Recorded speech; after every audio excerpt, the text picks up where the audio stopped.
We're in transit from being in the Chesapeake Bay over hurricane season. We're heading for Miami to stage for the Bahamas. We've made an overnight pit stop in North Carolina while we wait out a storm. Here we also prepared for the next leg of the passage to Miami. Whether we actually make it to Miami though is in the air, as we have to outrun a weather dead spot of no wind. But we have plenty of ditch points available before then. Just all watch and wait for it to pass over us.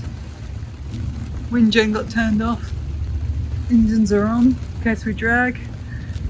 Anchors holding. Despite our loop-the-loop as the winds shifted. It's a 90 to 120 degree shift there really quickly. And then of course the increase in wind for the front that comes through, and then you get the tons of dies off after it passes past, but the angle stays the same. But if we weren't prepared for it and you're out there... If you weren't watching, this is why you're always keeping an eye on weather. That's why I'm scared. Because if it hits you, then you're unprepared. Especially if you had sails up somewhere and on a longer passage. So that's the thing. So you imagine older ships that don't have this technology.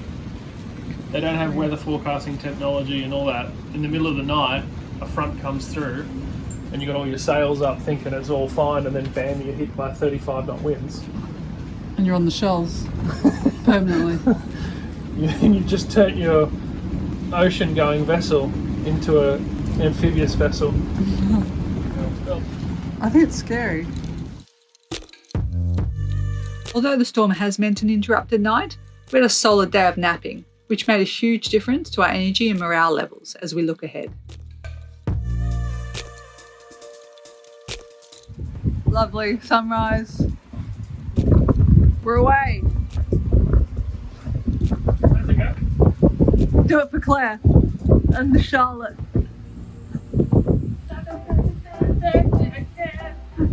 This is the fast speed dance. Fast speed floss. We're at 8.7. Winds at what? I can't see. And everything went well with our first sail hoist for how long? Like 5 months?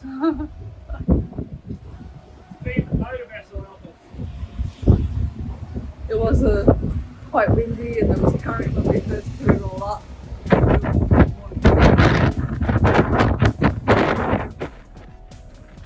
It doesn't matter. I'm sure I wasn't saying anything important anyway. How that goes, but we're no issues and we're away. Let's try that again. With raising of the mainsail, and we hadn't done it for so long, I kept getting overrides. I just couldn't pull it fast enough to what Dustin was pulling up the actual main halyard. I troubleshooted, so I'm pretty happy with that after so long. My brain gets a bit slow and rusty quite quickly. I don't have corrosion in the brain. I haven't even turned a year older since we were at anchor. No, not by calendar years, but biologically you have. Biologically I've aged probably 50 years in the sailing world. How long are we on this next? About 10 hours. 10 hours. Just across the bay to hit the point here, which is the extension of the shoals off Cape Fear. This passage will be leg number 2, and we plan to sail 650 nautical miles over 110 hours. Farewell Beaufort, you can see a little lighthouse in the distance. Australia represent.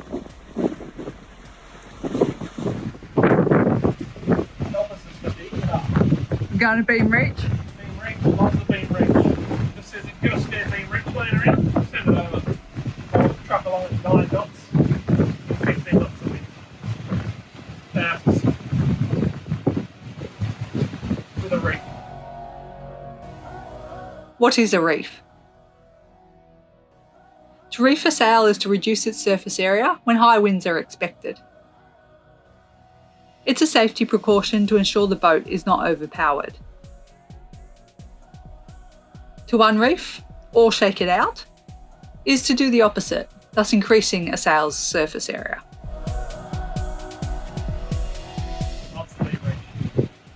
You love the beam reach. I do.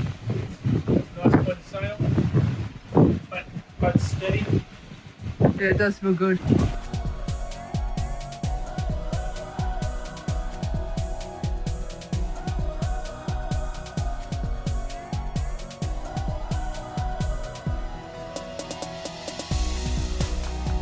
No harassing Mother Nature off the boat from you, shouting out into the...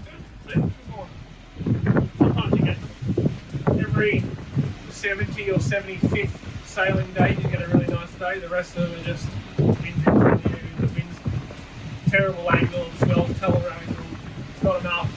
Perfect angle, there's not enough. Perfect angle, way too much sea. Finally get a nice one.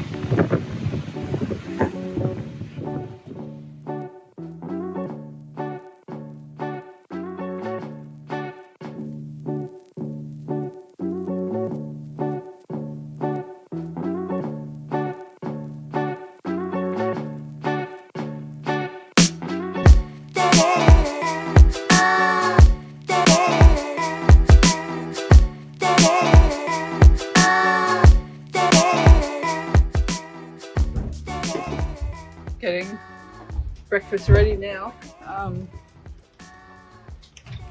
Probably should have pre-cut the apple before we got going, because now I'm up for using a sharp knife underway. And as my parents and family know, I'm quite clumsy when it comes to using sharp objects, or really even just walking through doorways. Walking by anything, I'll manage to get a bruise somehow. Ooh.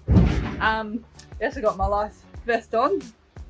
If it's a bit rough or we're going quite fast, we'll just implement that rule and we'll both wear a life vest in case one of us goes overboard. So it's not worth the risk.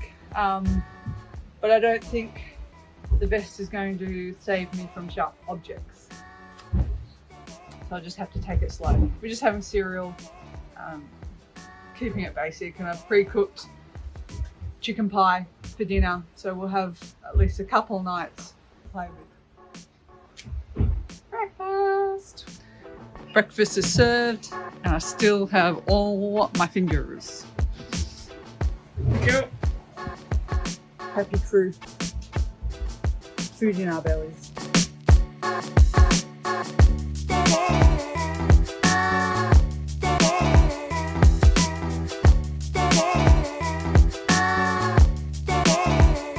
Putting preventer line on the head sail, because every time... Oh, what's it called? Barber haul. I'm sorry, I've been corrected from out of deck there. It's to stop the wind from being lost through the head sail when we go over this big swell that happens every now and then. Flaps the sail around. Now I was winching that down, keeping it firm. Dustin's been a crazy dolphin whisperer again.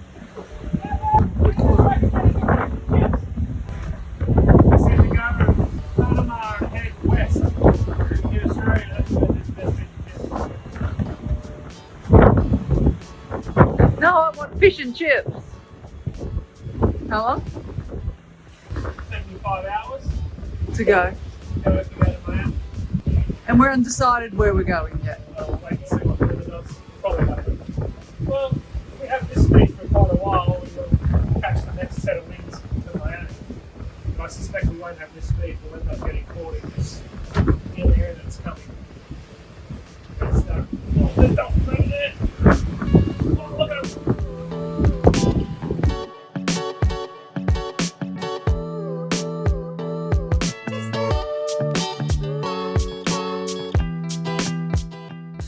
We had a big storm last night roll through with a heavy rain, but it didn't go for long. Passed over, but that's what we were waiting for. Ready for today. A few hours later we headed off so the swell could settle down. And we're on to either St. Simon's in Georgia or St. Augustine in Florida. And if things really hold off and we beat the next weather. What is it? A weather? We've got a dead patch of air coming, which is the feeling the high pressure that's coming across. It's going to take all our air away. We're not going to have any wind. If we get stuck in that, then we're just going to start adjusting and wait for the next proper weather with that. But if we keep in front of it, if we might have to keep the speed, we'll be able to catch the easterlies that are going to be down the Florida coast. And if we don't stay in front of it, it's motor town. So we don't want to motor and waste the fuel when we can sail and have a pleasant day. So Miami is a possibility, but more likely St. Simons or St. Augustine.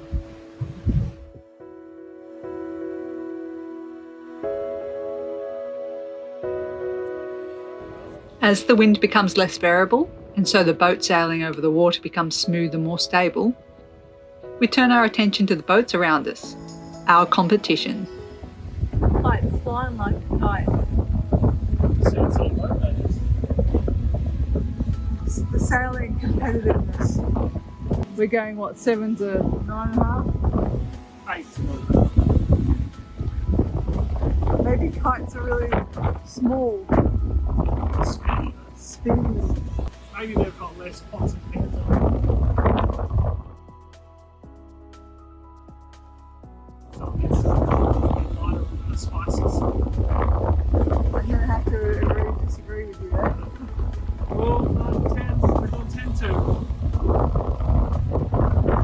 Kite's probably doing 20. It's fun when you're sailing. Stuff to play with, trip with sails, fiddle with it. Except for you, take your shift off. You're Watch what always everyone else is doing. on your feet running around.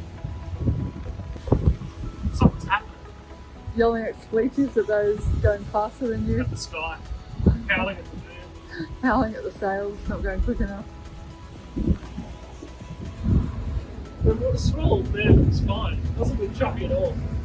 Your camera. No, you can't quite get the height of it, can you? It's like the camera swell. Nice, smooth, up and down, stabilised. Real boat action. Sun goes overboard. Camera. Right.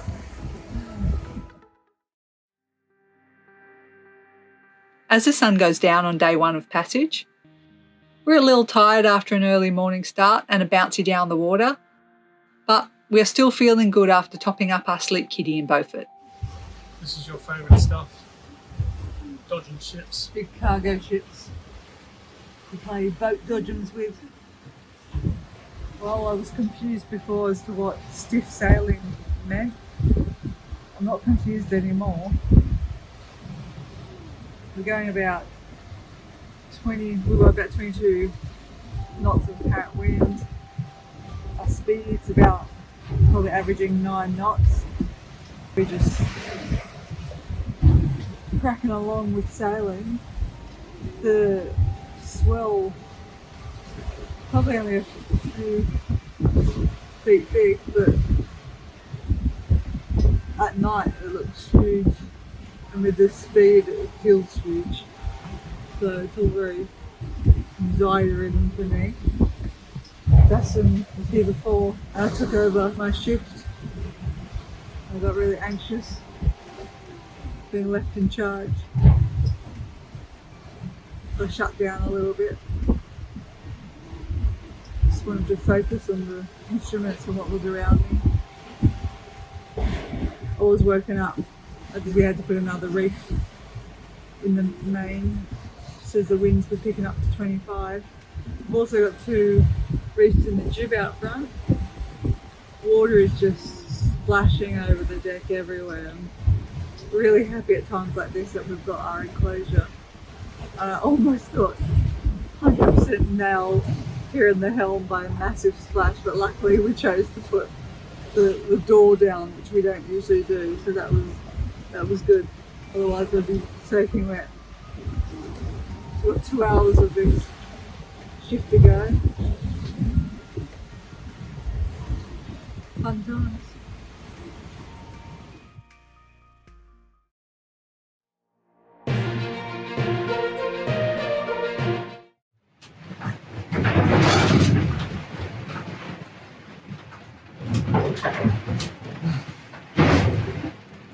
eyeballs are showing about 18. And dropping off and rotating behind us. At the moment, Sitting at around 15 overnight, and then dropping off to nothing. is it motoring weather? Probably, yeah, I don't know. You might have a chance to get another fish. Redeem our losses. Becky Mackerel, you want to come do this? So I can go?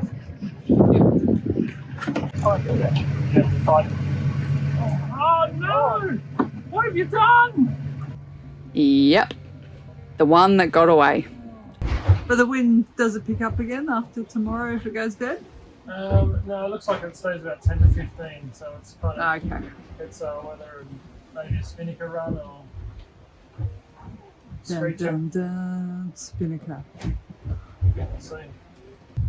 I don't think we're going to go to Miami, so it'll just be more of this. My nerves are feeling like they could do with a St. Augustine. A My pizza. belly's feeling like it could do. A pizza and a... What's that patisserie called? Oh yeah, I could go. I don't even know what it's called. Let's look at Laura. Her really fashionable outfit here. There's a cracker of a patisserie in St. Augustine, and with COVID it was closed. So St. Augustine has its definite silver linings. Might even be a whole silver cloud. Pizza's thrown in as well. On the upside, there's no rain forecast. It feels like it's raining out there though. Does that matter? Rain may have just washed the boat off though. Back to the crazy. I think 10 to 15 is the sweet spot. Yeah, 15 on the beam is perfect. If it was 15 on the beam constantly, I could retrim the sails. At the moment, I've got it all the way out, just to try and reduce the power, because it keeps gusting to 25. It's silly. Silliness. Maybe it just wants attention, the ocean. Maybe it's unloved. Maybe it's climate change. It's thinking, love me, give me I'll get you. attention. It's a vengeful sea. See? I was going with the hurt and vulnerable, but okay. See, that's nice. 15. The banging on the hull doesn't sound or feel like the boat's going to break in half. It's about 11 o'clock. I've been on watch for a little while. And there was a big slap on the screen in front of me. And now there's a distinct flapping noise on the roof. So I'm pretty sure a fish has landed on the roof somehow. But it's going to have to stay there, the poor thing, because it's way too windy to be messing around out there at the moment. On the upside, I guess we could have sushi for breakfast.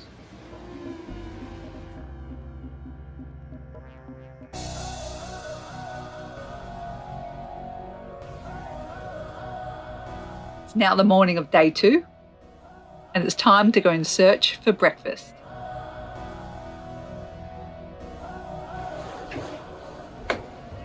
Did he pay bus fare? I don't know how far he's came, but... No ticket! Ridiculous.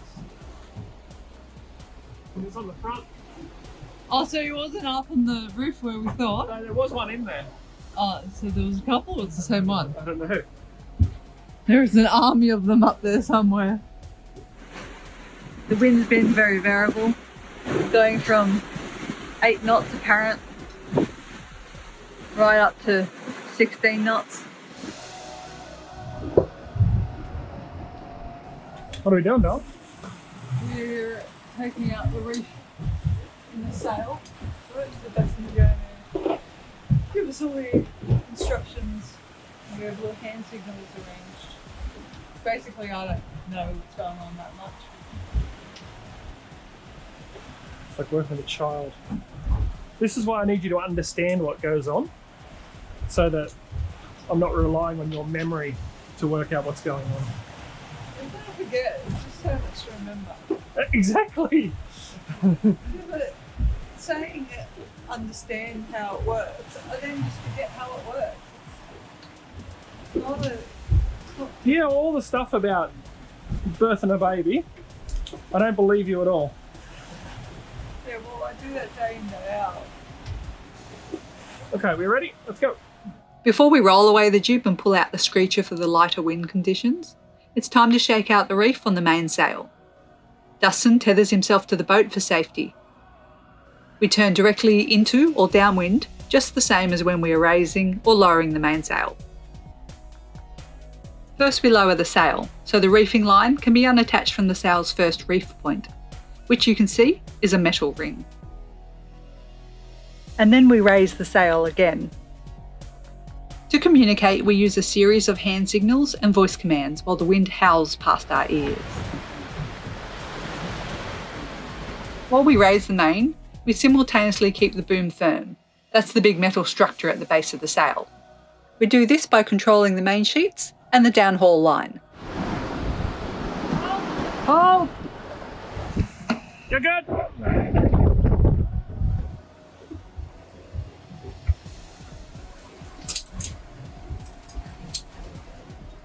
Well done. Messing around, but it's done. So it's time to pack away the jib headsail and get out the screecher. It's been a while since the screecher's had a fly. So let's spread our wings and pick up some speed here. We're on the second morning and I'm just getting breakfast. I have just helped Dustin get the reef out of the main, trying to get ahead of this lull that's going to happen where we're going to have to motor, seeing how far we can get before that happens. We're both tired, we're doing the 3 on 3 off routine, but it's never as good. So when you're sailing there's a lot of banging that's going on and Dustin's often waking up and checking how I'm doing, but you're just being thrashed around a bit with the swell and just podder on with the sleep and get it where we can. After a night of 20 to 25 knot winds gusting to nearly 30, we have a morning of 10 knots directly behind us, and we finally got the spinnaker up. Our third time getting it up, and about our 7th attempt. Well, we got there. I'm not sure we know what we're doing. Check out our video, Spinnaker Gate, to see how we ended up in this mess.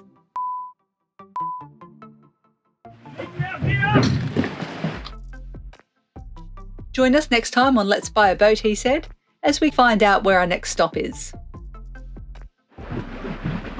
Buy a boat, he said. It'll be fun, he said.